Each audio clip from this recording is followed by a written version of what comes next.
아크릴리 김상호입니다. 이번 시간에는 이제 애프터 이펙트 애니메이션 파트 부분인데요. 이제 우리가 앞단에서 그래픽 유저 인터페이스하고 그다음에 이제 뭐 임포트에 관련되어 있는 것들을 공부를 했다고요. 그러니까는 어떤 기능을 공부할 거다라는 전체적인 그림을 공부를 했고요. 그리고 구조에 대해서 공부를 했고 이제 사용할 애프터 이펙트에서 사용할 파일을 임포트하는 거를 공부를 했어요. 이제는 임포트한 파일 가지고요 한번 이제 애니메이션 한번 시켜볼 겁니다. 이제 렌더링까지 걸어서 한번 어떤 식으로 애니메이션을 했고 어떤 식으로 렌더링을 거는지까지 공부를 할 거예요. 아시겠죠? 그리고 심화학습에서는 이제 좀 인터폴레이션이라고 하는 조금 더 이 키프레임을 좀 더 디테일하게 다듬을 수 있고 속도에 대한 등속 조절이 가능한 어떤 그런 기술에 대해서 공부를 한번 해보려고 합니다. 자, 그러면은 바로 진행을 한번 해보도록 하죠. 자, 일단은 파일을 불러와야 되겠죠. 그래서 우리가 저는 이제 미리 준비되어 있는 파일 가지고 공부를 미리 준비되어 있는 파일 가지고 이제 수업을 진행을 하겠죠. 자, AE 베이직 10이라 되어 있는데 우리가 10강인 이상을 할 것 같아요. 그죠? cars라 되어 있는 PSD 파일을 부를게요. 우리 저번에 어떻게 부른다 공부했었어요. 아시겠죠? 오케이. 2270-1086인데요. 우리는 뭐 카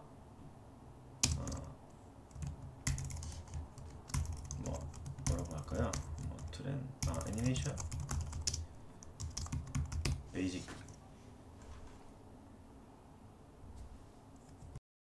이렇게 해서 FHD 16대 9로 해서요. 우리는 15초짜리를 만들 거야. 29.97 프레임 스탠다드죠. 오케이.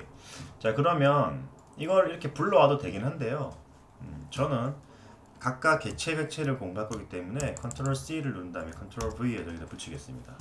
그러고 서로 좀 줄여주면 되겠죠. 아니면 이런 방법이 있죠. 이 네 개를 우리가 null이라고 하는 개념 있죠. null이라고 하는 개념. 여기 new layer. 그래서 null object라는 개념 있죠. 공 레이어죠. 그래서 뭐 이 친구를 저는 이제 컨트롤 Shift 혹은 커맨드 Shift Y를 누르시면은 이 레이어에서 선택되어 있는 친구들이 있죠. 이걸 조절할 수가 있어요. 세팅을 바꿀 수 있다는 얘기죠. 이렇게 null 이거를 뭐 예를 들어서 PSR 카의 PSR 포지션 스케일 로테이션이다. 뭐 이렇게 했어요. 그러면은 네 개를 선택하고 여기 보시면 parent라는 기능이 있어요. 굉장히 스냅4D랑 흡사하죠, 그죠? 그래서 사실은 스냅4D 쓰시는 분들이 에펙을 많이 쓰시기도 하고요. 반대로 애프터 이펙트를 하시던 분들이 스냅4D를 하는 경우도 있습니다. 자, car PSR 그쵸? 아니면 앞에 여기 이제 골뱅이처럼 보이는 거 보이시죠? 이렇게 나루토 나뭇잎 마을 뭐 그런 소용돌이 같은 느낌. 네 개를 선택한 상태에서 이걸 꺼내면요 이렇게 뭐가 끈 같은 게 생겨요. 뱀처럼. 그죠? 보시면 요런 거. 오케이. 여기다가 드래그인 드랍 하시면은 또 바뀌죠. 오케이. 그럼 이걸 가지고 이렇게 스케일 조절하고 포지션 조절하고 하시면 되는 거예요. 우리 거 여기 있네. 그러면 여기 잡고 이렇게 옮기시면 되죠. 오케이. 자. 기본적으로 이제 처음 딱 불러왔을 때는 요 세팅일 거예요. 근데 이제 자, 카 1번이죠, 이게. 2번 이렇게 선택할 수 있죠. 자, 1번을 한번 선택해서요. 요 화살표 모양을 이렇게 내려볼게요. 트랜스폼이라는 게 있습니다. 내려볼게요. 뭐 앵커 포인트가 있어요. 이거 제가 누누이 설명드리는데요. 이런 것들이 나올 때는 그냥 건드려 보시는 게 제일 좋아요. 최소값, 최대값이 몇인지 한번 이렇게 수치를 넣어 보시면요. 그냥 거의 이런 거구나 라고 바로 아실 수 있을 거예요. 아시겠죠? 자, 앵커 포인트. 자, 앵커 포인트는요. 이게 우리가 이제 3D에서 보면은 피봇 같은 개념이에요. 피봇. 지금 이제 3D를 공부하시고 에펙 공부하시는 분도 있으시겠지만 이제 바로 그냥 뭐 영상을 처음 공부하시는 분들이 있기 때문에요. 중심축을 얘기하는 거예요. 엑시스, 뭐 피봇, 피봇, 엑시스, 앵커 포인트, 중심축이에요. 이렇게 움직이시면 중심축을 기점으로 해서 축을 어느 기점으로 맞춰줄 거냐라는 그걸 얘기하는 거예요. 이 축을 맞추는 이유는 딴 게 없어요. 만약에 이렇게 축을 밑으로 맞췄다. 로테이션을 그냥 한다면요. 이런 식으로 로테이션 되겠죠. 근데 축을 이쪽으로 맞춰놓고 로테이션 하면은 이런 식으로 로테이션 된다는 거죠. 그래서 어떠한 기준으로 해서 애니메이션을 시킬 건지 그런 자기가 어떤 식으로 연출을 할 건지에 따라서 앵커 포인트도 굉장히 중요한 요소를 차지한다는 거. 중요한 앵커 포인트도 굉장히 중요한 어떤 기능을 가지고 있다라는 거예요. 포지션 같은 경우도요. 이렇게 움직일 수가 있죠. 그냥 움직여도 되는 거예요. 이런 식으로. 그죠? 이런 식으로 움직이셔도 되고 위아래 좌우 이런 식으로. 스케일은 마이너스 값으로 가면은 이렇게 뒤집어지죠. 반전. 이거는 똑같죠. 포토샵하고 똑같아요. 로테이션 한 바퀴 돌았다 하면 앞에 1이 붙어요. 이렇게 한 바퀴 돈다 이 느낌이고요. 오퍼시티는 투명도죠. 이렇게 투명도 조절하는 거예요. 사실 모션 그래픽에서요. 포지션하고 스케일하고 로테이션하고 오퍼시티하고 앵커 포인트 축으로 움직이는 애니메이션 말고는 실질적으로 트랜스폼이라고 하는 어떤 기능에 대해서 더가 없어요. 나머진 다 응용이야. 그리고 나머진 다 플러그인을 이용한 어떤 특수한 효과를 얘기하는 거예요. 기본적인 거는 요 하나 둘 셋 넷 다섯 가지만 알고 있으면 끝난다는 거예요. 제가 지금 조금 날씨가 조금 더운 것 같아가지고 문을 조금 열어놨거든요. 근데 약간 차 소리가 좀 들리는데 제가 이사를 했어요. 그래서 차 소리가 조금 들릴 수도 있어요. 일단 낮이라서요. 밤엔 좀 괜찮은데 지금 제가 낮에 지금 녹화를 하고 있거든요. 오늘 녹화할 게 좀 많아가지고 오케이. 자 그러면은 하나씩 해봅시다. 키를 주는 건 어떻게 주느냐. 그러면 키를 주는 건 여기 보시면 auto keyframe properties when modified라고 되어 있어요. 즉 무슨 말이냐면 이 뜻은 내가 뭔가 변형을 했을 때 오토 즉 자동으로 키프레임을 생성해라라는 뜻을 가지고 있는 거예요. 우리 3D에서 스냅 4D에서도 오토 키프레임이 있고요. 모든 애니메이션 툴에서는 애니메이션 기능을 가지고 있는 툴에서는 다 이 오토 키프레임이 존재를 합니다. 일단 볼게요 한번. 요거랑 똑같이 생긴 게 요 키프레임이에요. 이걸 먼저 설명하고 이거 설명했었어야 될 것 같은데 이게 제일 눈에 툭 들어오더라고 저는. 어찌됐든 앞에 똑같이 스탑워치라고 돼 있죠. 즉 뭐냐면 딱 키프레임 만들어 놓고 다음 키프레임까지 뭔가 애니메이션을 작동을 하면은 키프레임도 생성이 된다는 거예요. 자, 어떤 건지 보여드릴게요. 앵커 포인트 지금 내가 만약에 이 상태로 앵커 포인트를 나는 기록을 할 거야. 레코딩을 할 거야 라는 거예요. 이걸 누르는 순간 한 번 더 누르면 해제가 되는 거예요. 눌렀어. 그럼 지금 이 상태를 내가 기억할게. 레코딩을 했어요. 키프레임이 생성이 됐죠. 그 다음에 제가 예를 들어서 10프레임 뒤로 가볼게요. 10프레임. 자 여러분 10프레임을 뒤로 갈 때는요. 컨트롤 시프트 혹은 커맨드 시프트 누르고 화살표 우측 화살표 키를 누르시면 10프레임씩 가요. 그 다음에 컨트롤이나 커맨드를 누르시고 화살표를 누르시면 이런 식으로 한 프레임씩 가는 거예요. 아시겠죠? 자 어찌됐든 이렇게 한 다음에 10프레임 가볼게. 그 다음에 앵커 포인트를 제가 이렇게 옮길게요. 이런 식으로. 지금 포지션이 옮겨지는 게 아니라 앵커 포인트가 아래로 가기 때문에 얘가 위로 올라가는 거예요. 오브젝트는 위로 올라가게 되겠죠. 앵커 포인트 위로 내려가기 때문에. 그래서 보시면 키가 자동으로 생성이 되죠. 자, Shift 키를 누르면은요. Shift 키를 누르면 키프레임 쪽으로 이렇게 근처로 가면은 자동으로 갖다 붙어요. Shift 키 누르고 이렇게 위에 이 타임라인 커서로 움직이시면요. 아시겠죠? 아니면은 이전 프레임으로 가고 싶으시면 여기 키프레임 생성된 이 부분에 보시면 이렇게 한 번 더 누르면 지워지고요. 아시겠죠? 보시면 화살표가 있죠. 요걸 누르시면 이렇게 이쪽으로 가고 이쪽으로 가고 이쪽으로 가고 이쪽으로 가고 이렇게 됩니다. 그래서 지금 보시면 이렇게 드래그 해보시면 애니메이션이 잡혀 있어요. 뭔 말인지 아시겠죠? 자, 키프레임이 먼저 생성이 된 상태에서는요. 뒤에 무슨 짓을 하면은 무조건 키프레임 생성이 돼요. 오토 키프레임을 켜든 끄든지 간에 뭔 말인지 아시겠죠? 움직이면 그냥 생성되는 거야 키프레임이. 얘 같은 경우도 마찬가지고요. 이렇게 내려갈게. 근데 이건 지금 우리가 앵커 포인트 움직이는 게 아니죠. 앵커 포인트는 이걸로 움직이는 게 아니라 포지션이에요. 앵커 포인트는 여기에 보시면 툴에 보시면 앵커 포인트 툴이라는 게 있어요. 그래서 이걸 가지고 움직이시는 거예요. 이렇게. 뭔 말인지 아시겠죠? 키 생기죠. 자, 차이점이 있어요. 제가 여기서 이 앵커 포인트를 움직이면은 포지션이 꼭 움직이는 것처럼 보여. 근데 제가 이 앵커 포인트 툴을 이용해서 만지면은 키는 생기는데 앵커 포인트는 안 움직여. 그러니까 포지션은 안 움직여. 왜 그러냐면은 이건 당연한 너무 쉬운 건데 설명할 사실 이유조차 못 느끼겠는데 설명을 해드리자면 굳이 지금 오브젝트를 여기다 고정시켜 놓은 상태에서요 앵커 포인트를 내가 수동으로 조절을 했죠. 이렇게.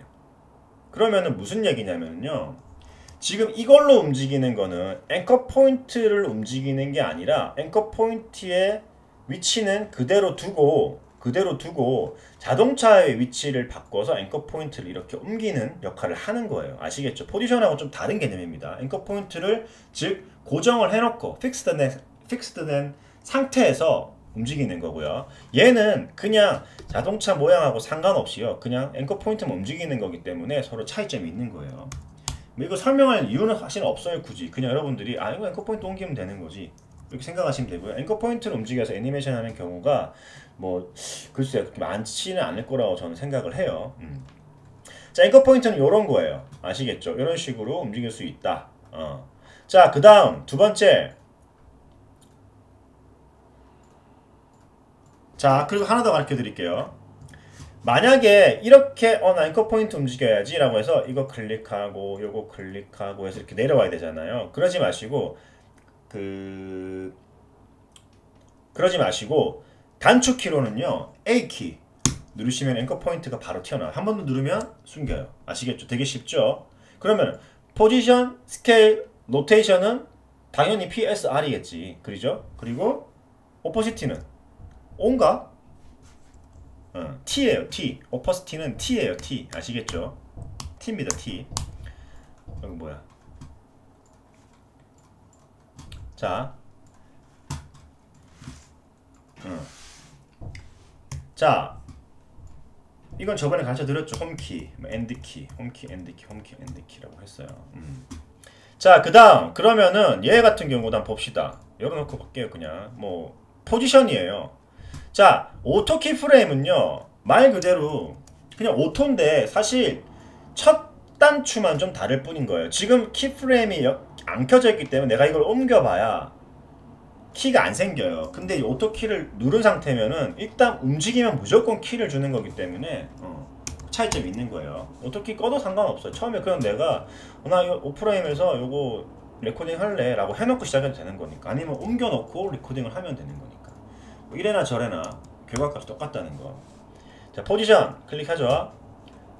한번 이 정도 가서 움직여 볼게요. 이번에는 앵커 포인트하고 다르게 뭐 이런 게 하나 생겨요. 그죠? 이게 경로가 패스가 생기는 거예요. 패스라고 하거든요. 이렇게 패스가 생기죠. 이런 식으로. 자, 패스 같은 경우 설명해 드릴게요. 비슷비슷한 키프레임도 이렇게 옮겨집니다, 여러분. 자, 비슷비슷한 이제 간격을 가지고 있는 키프레임에도 불구하고 요 간격들이 달라요. 뭐냐면 각각 포인트에서 속도를 얘기하는 거예요. 이 간격이 넓으면 넓을수록 속도가 빨라진 거예요. 많이 이동했다. 많이 이동했다 이 뜻인 거예요. 아시겠죠? 자, 그래서 보시면은 요렇게 슝 하고 움직이죠.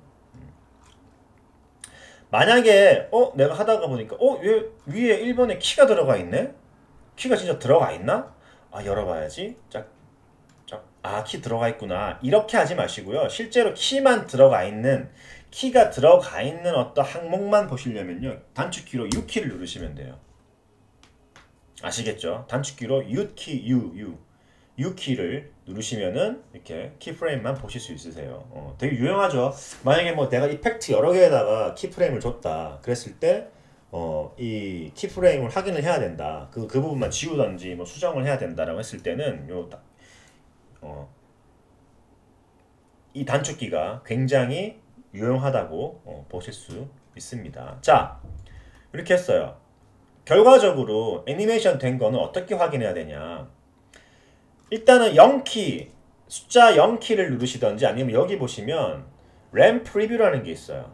프리뷰라고 하는 거 있어요. 윈도우에 프리뷰라는 거 지금 들어가 있죠. 커맨드 3으로 되어 있어, 단축키는. 이거 누르시면은 밑에 이게 램 프리뷰를 걸어요. 그리고 실제 애니메이션 시켜줘요. 근데 뒤쪽은 내가 애니메이션 안 시켰는데 뒤쪽까지 다 가고 보세요. 다 가고 다시 돌아와야 돼, 앞으로.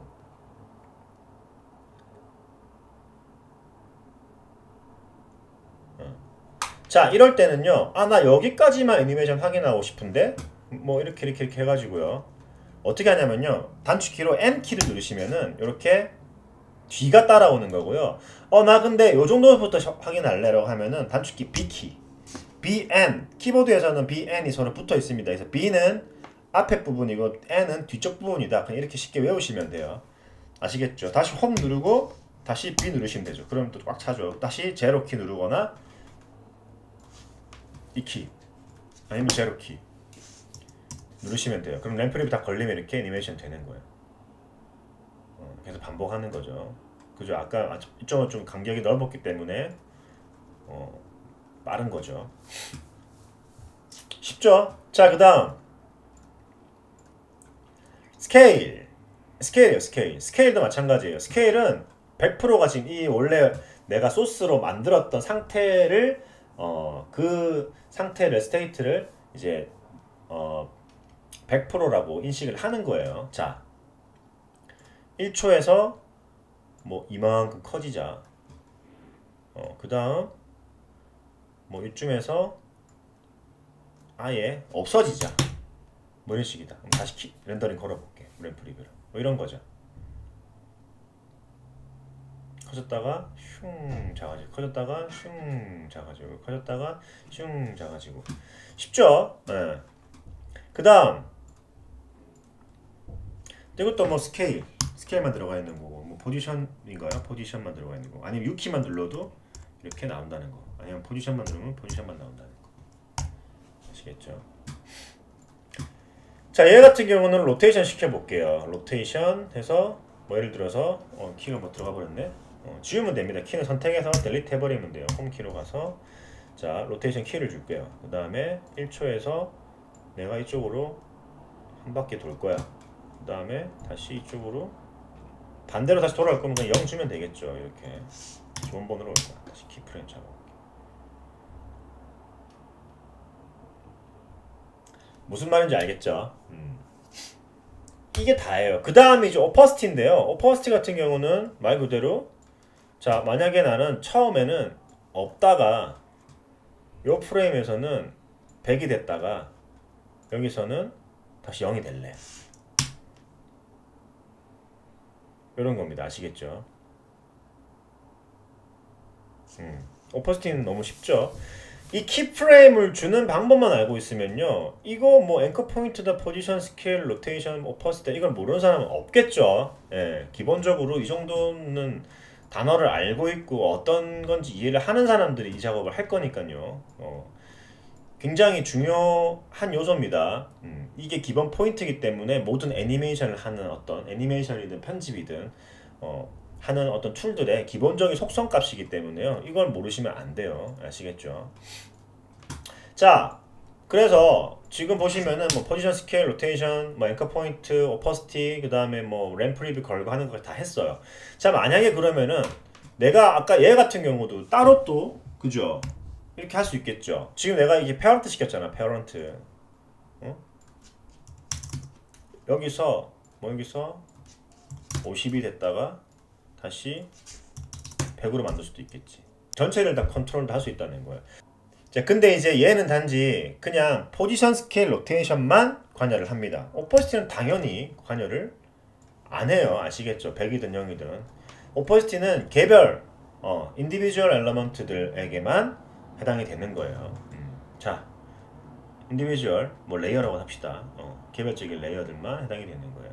자, 그럼 지금 내가 이거 한 거를 작업한 거를 이거를 만약에 렌더링을 걸어야 되겠다. 그러니까 최종 아웃풋으로 뭐 MOV나 AVI나 뭐 MP4 이런 걸로 걸어야 되겠다. 컴포지션에서 프리렌더를 선택하시면 돼요. 자, 그러면 이렇게 뭐 데스크탑에다가 카니메이션 베이직으로 걸겠다. 퀵타임, 기본적으로 퀵타임이에요. 이 지금 맥이기 때문에 기본적인 게 퀵타임인 거예요.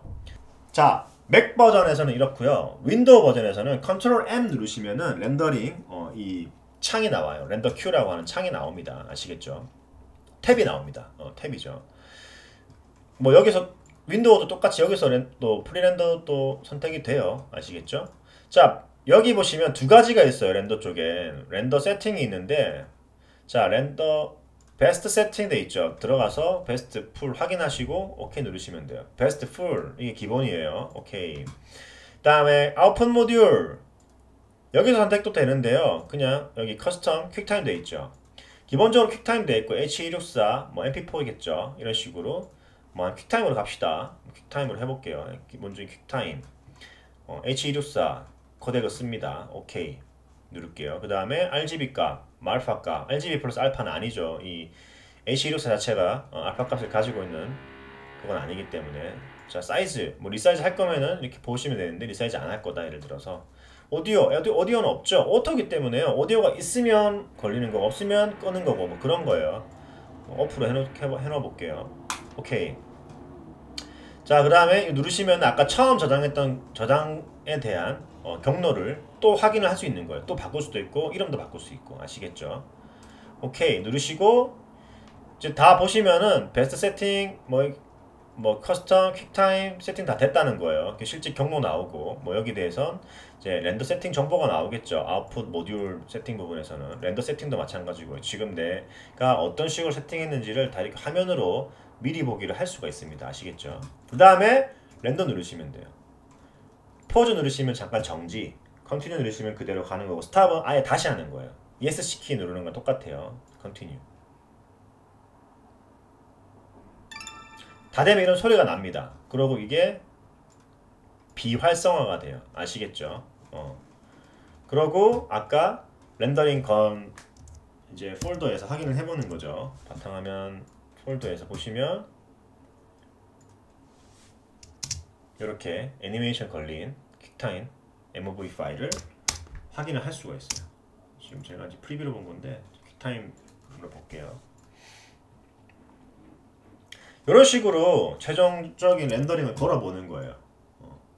자, 그러면 이제 애니메이션 파트 과정의 첫 번째 기초 애니메이션 부분은 끝이 났어요. 이제 다음 시간에 인터폴레이션 공부를 할 거고요.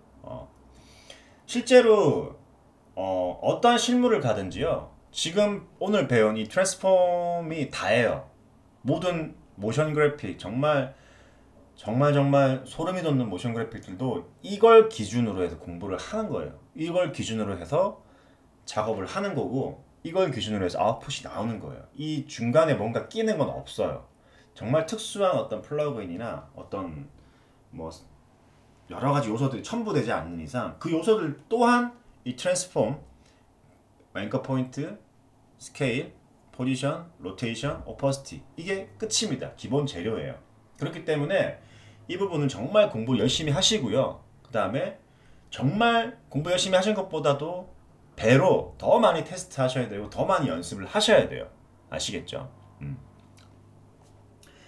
그런 부분들이 따라줘야지만 여러분들한테 분명히 결실이 생길 겁니다. 자, 그러면 다음 시간에 인터폴레이션 파트 계속 진행을 하도록 하겠습니다.